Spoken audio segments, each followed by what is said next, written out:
Okay, so this is my wheelchair. Just hide these. That was the footrest and the chair. So besides the chair, the battery and the electric motor, everything I have hand designed. Every gear, every little pin, brake discs, all that stuff. Top plate for the chair to sit on with reinforcement. Our PC won't allow me to put in any of the bolts, purely because too many parts already. So there's those beams. Here are the handles. This is pretty similar to your bicycle brakes. You squeeze it and brake disc goes to the brake disc. On this side there are two buttons, which there's a cable or whatever you want to call it for the battery that powers the motor, going forward and backwards. So there's the handles. I'll leave this one on. So yeah, here's the frame, which I started with. Built that part first. Center plate here just for storage. You can carry whatever you want in there. Didn't put any other covers on because it's not required, but it's easy to add on later. Okay, so there would be probably 4 or even just 2 bolts in here drilled into the axle as hubcaps to keep everything on, but yeah, I can't do that, so I had to design these hubcaps myself. Not that difficult though. So the rear axle, let me just,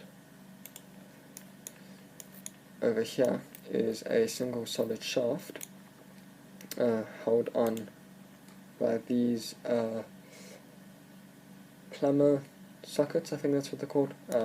But yeah, there's a bearing in here, and they just bolt onto the shaft, onto the reinforcement, just so can add strength. So all of this is welded together.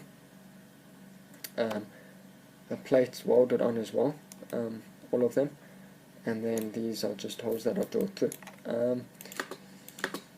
So you've got your rear axle, which is driven by this single cog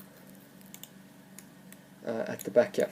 Since it's a single shaft, this sprocket is actually, I wouldn't say welded, but cast with the axle in this case. And as you can see, there is a chain that runs between these two. And a chain that runs between these two. So when the electric motor either goes forward, which is that way, it will, with the chain, turn this forward, which is connected to the shaft, allowing that to turn forward, turning the axle, driving it forward. Same with the reverse, goes all the way through and reverses it. Now there is this is an ATM wheelchair, so it's supposed to be very easy for people to go up hills in that, without having someone push you. So it has a ratchet pull and ratchet at the back. There would probably be one on both sides if I was to add it, but just for sake of simplicity and not adding too many parts here, which is over there. Yeah, so for that sake, I didn't add a second one, but essentially this would have a spring in it, pushing down, so as this turns forward with the axle, if it tries to roll back, it gets stopped. When you want to go into reverse, there is a button which works. I'll show you. I only did it on the front. That lifts this up, and so that this axle can rotate freely. So that's the battery holder, so it doesn't just slide around. Got these holding this axle in place, and your motor, which is I downloaded, so I had to use their specific size attachments. So this is M6, the rest are M10. Okay, then I'm going to go here. So here's the front. It's a split shaft. To turn, one wheel would rotate faster than the other. So if you wanted to turn left, your left wheel would go slow. No, sorry. Yeah, if you wanted to turn left, your right wheel would spin faster, covering more ground and arcing. So that's the design here. And the reason I did it like that was because this has to be mechanically driven as well. That's why you have your lever. So how the lever works is, if you ignore this for now, these just stop the lever from falling onto the ground or falling forward onto the ground. So yeah, what would happen is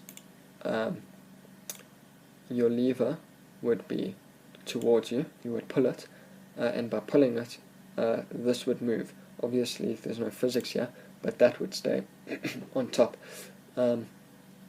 pretty much allowing, would go clack clack clack, allowing your allowing your axle to stay where it is without much resistance. Then when you turn it forward, it would hit into that tooth, moving your axle all the way forward,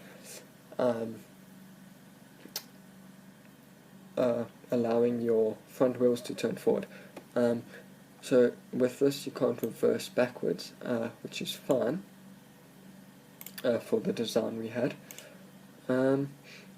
Yeah, these probably would be maybe 5 millimeters further. They're just there to show the idea though. And even so, if I rotate it again and add the chair in, which is at the bottom here, you're not going to reach that much more forward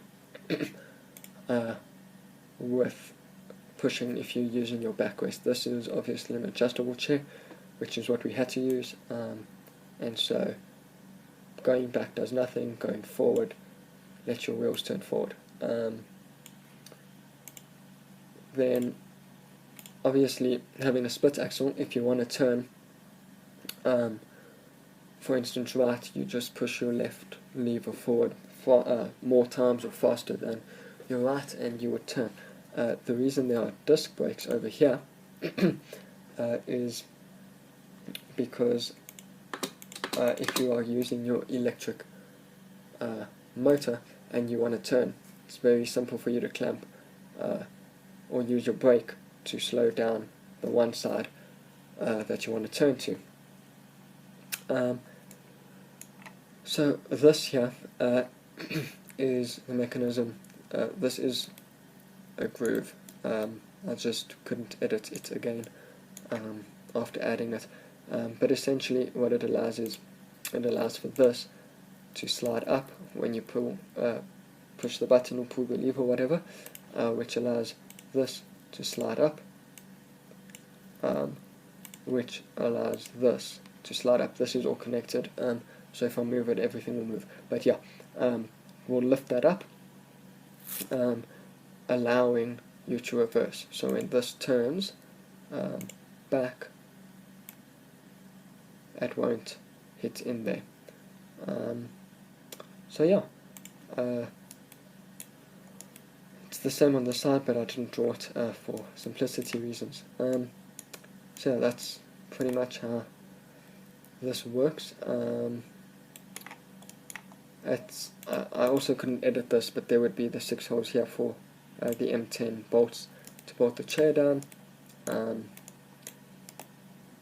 It's a pretty simple frame, but yeah, I will just unhard everything again. But yeah, it's kind of the idea, working around being both or being a hybrid of an electrical motor and mechanical usage.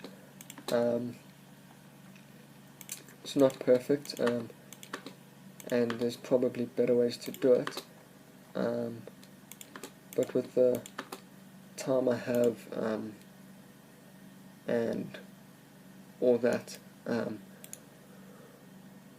yeah, I gave it a good shot, but yeah, so there you have it. Here are your little buttons, and that's pretty much it.